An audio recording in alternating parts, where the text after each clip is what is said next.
Okay, in this video we're going to learn how to work with our weak acid equilibrium constant Ka. So far we've worked with just regular equilibrium constants, Keq, which is equal to the concentration of our products over the concentration of our reactants.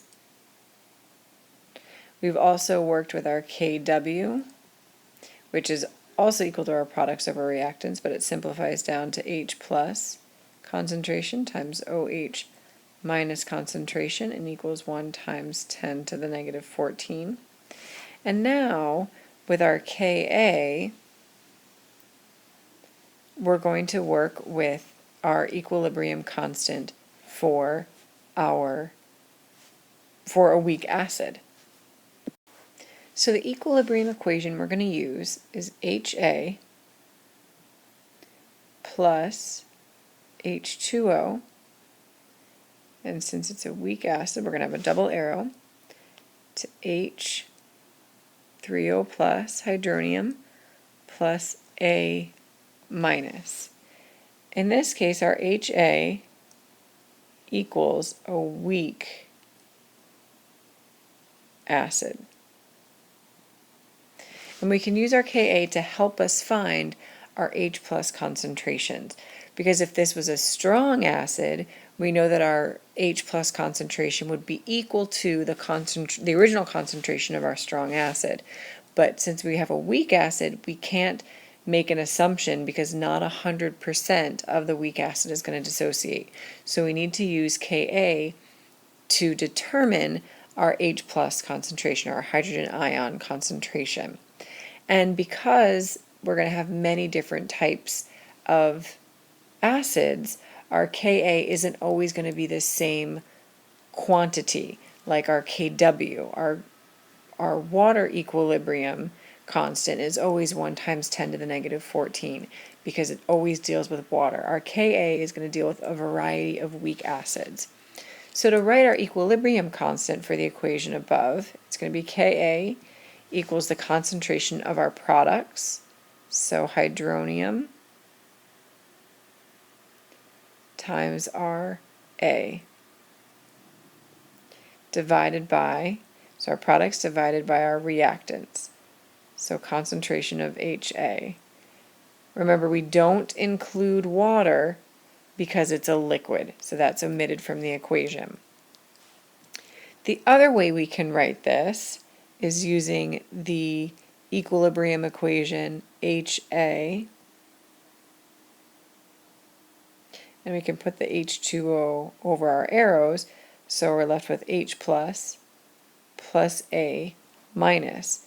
So our Ka expression in this case equals our H plus times A minus over HA.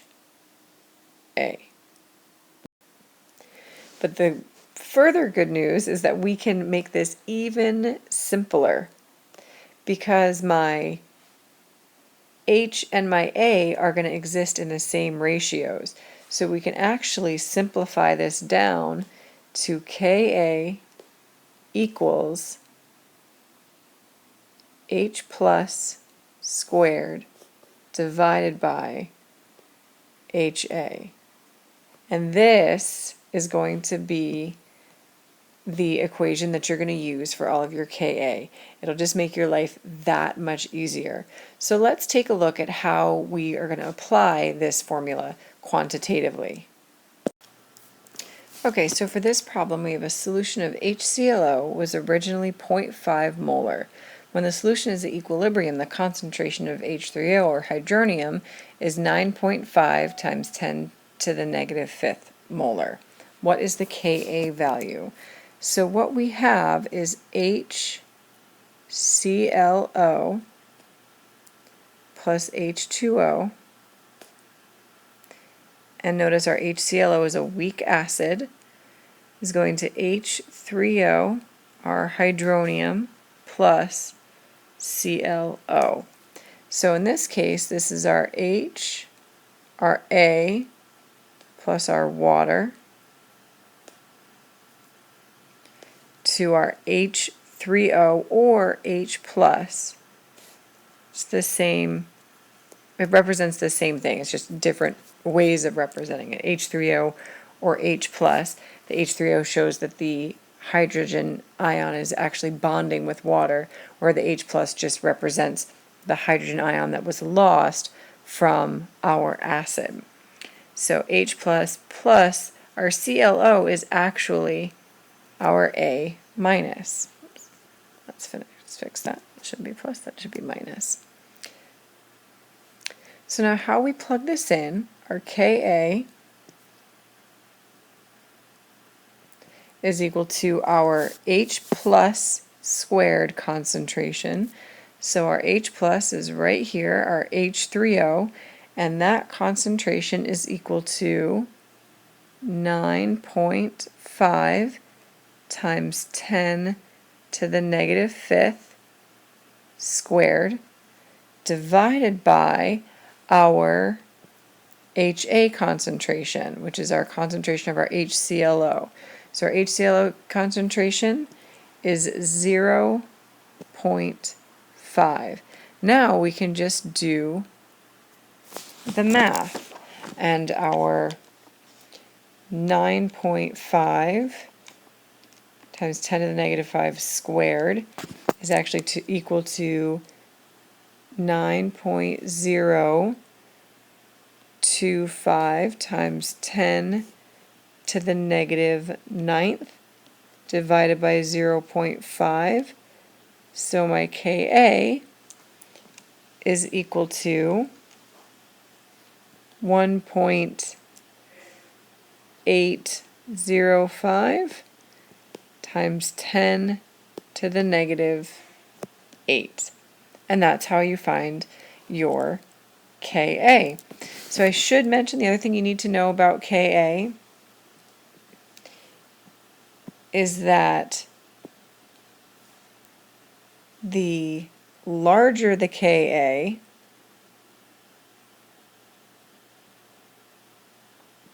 equals the stronger the acid. This doesn't mean that we're dealing with a strong acid, because if we're dealing with Ka, we're only working with weak acids.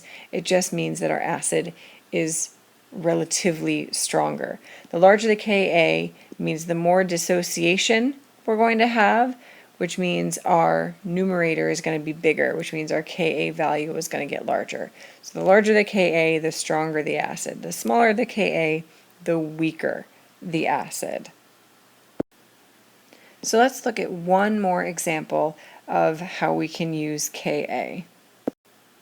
Okay, so for this equation, we've been given the pH of we need to find the pH of a 0.5 molar solution of a weak acid with a Ka value of 8 times 10 to the negative 8. So we've been given the Ka value, so we can write 8.0 times 10 to the negative 8 equals, again, our concentration of our H plus, which we haven't been given, so concentration of our H plus squared, and over our concentration of our HA. So our HA, again, is our weak acid, so it's a solution of a weak acid with a molarity of 0.5. And we want to find the pH. Well, in order to find the pH, we ultimately need to find the H plus concentration, which is the only variable we haven't been given. So we multiply both sides, 0.5 times 8.0 times 10 to the negative 8, to get our H plus squared. And what I get when I do that, 0.5 times 8 times 10 to the negative 8, I get 4 times 10 to the negative 8 equals H plus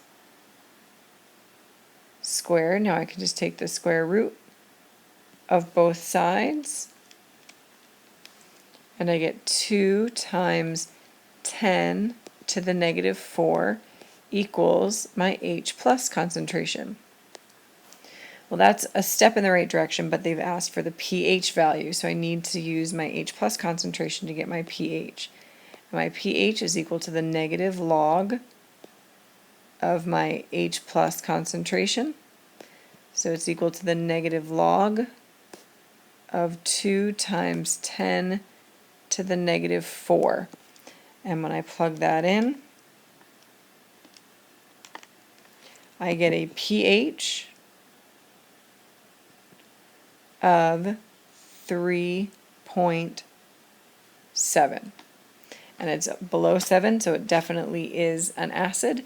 And it's in the 3 to 4 range, so it is a weaker acid. So that's how you can use Ka to find pH, or we could take it a step further and find our pOH, or even our OH minus concentration by using our Ka, our equilibrium constant for weak acids.